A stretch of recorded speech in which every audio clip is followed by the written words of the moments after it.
ಚಿಕ್ಕಬಳ್ಳಾಪುರ ಹಾಲು ಒಕ್ಕೂಟದ ಆಡಳಿತ ಮಂಡಳಿ ಅಲ್ಲಿನ ರೈತರ ಹಿತದೃಷ್ಟಿಯಿಂದ ₹1 ಹಾಲಿನ ಬೆಲೆ ಏರಿಕೆ ಮಾಡುವ ಮುಖಾಂತರ ಮಕರ ಸಂಕ್ರಾಂತಿ ಹಬ್ಬಕ್ಕೆ ಉಡುಗೊರೆಯಾಗಿ ಕೊಟ್ಟಿದ್ದಾರೆ. ಆದರೆ ಕೋಲಾರ ಜಿಲ್ಲೆಯ ಹಾಲು ಒಕ್ಕೂಟದ ಅಧ್ಯಕ್ಷರಾದ KY ನಂಜೇಗೌಡರು ಹಾಲಿನ ಬೆಲೆಯನ್ನು ಏರಿಕೆ ಮಾಡದೆ ಮೌನವಾಗಿರುವುದು ಏಕೆ? ಯಾಕಂದರೆ ಇನ್ನೇನು ಕೆಲವೇ ದಿನಗಳಲ್ಲಿ ಬೇಸಿಗೆ ಪ್ರಾರಂಭ ಆಗ್ತದೆ.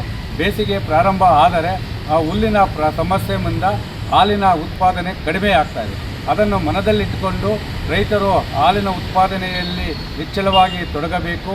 ಹೈನೋದ್ಯಮಕ್ಕೆ ಹೆಚ್ಚಾಗಿ ತೊಡಗಿಸಿ ಹಸುಗಳನ್ನು ಆರೈಕೆ ಮಾಡಿ ಹಾಲು ಉತ್ಪಾದನೆ ಹೆಚ್ಚಳ ಮಾಡಿ ಹಾಲನ್ನು ಅವರು ಉತ್ಪಾದನೆ ಮಾಡುವ ಹಾಲಿಗೆ ತಕ್ಕಂಗೆ ಬೆಲೆಯನ್ನು ನೀಡಿರುವ ಚಿಕ್ಕಬಳ್ಳಾಪುರ ಜಿಲ್ಲೆ ಅಲ್ಲಿನ ರೈತರ ಹಿತದೃಷ್ಟಿಯನ್ನು ರೈತರ ಹಿತವನ್ನು ಕಾಯ್ತಾ ಇದ್ದಾರೆ. ಆದರೆ ಇಲ್ಲಿನ ಹಾಲಿನ ಒಕ್ಕೂಟದ ಅಧ್ಯಕ್ಷರಿರ್ಬೋದು, ವ್ಯವಸ್ಥಾಪಕ ನಿರ್ದೇಶಕರು ಹಾಲಿನ ಬೆಲೆಯನ್ನು ಏರಿಕೆ ಮಾಡ್ತಾ ಇಲ್ಲ. ಈಗ ನಾವು ರೈತ ಸಂಘದಿಂದ ಅವರಿಗೆ ಮನವಿ ಮಾಡ್ತಾ ಇದ್ದೀವಿ.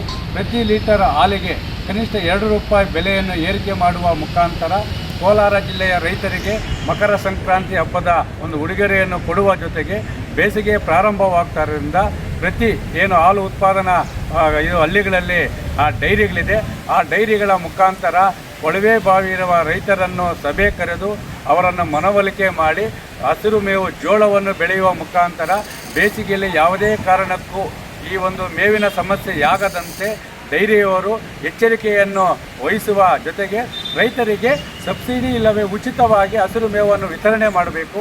ವಿತರಣೆ ಮಾಡುವ ಮುಖಾಂತರ ಸಂಕಷ್ಟದಲ್ಲಿರುವ ಹೈನೋದ್ಯಮವನ್ನು ರಕ್ಷಣೆ ಮಾಡಬೇಕು.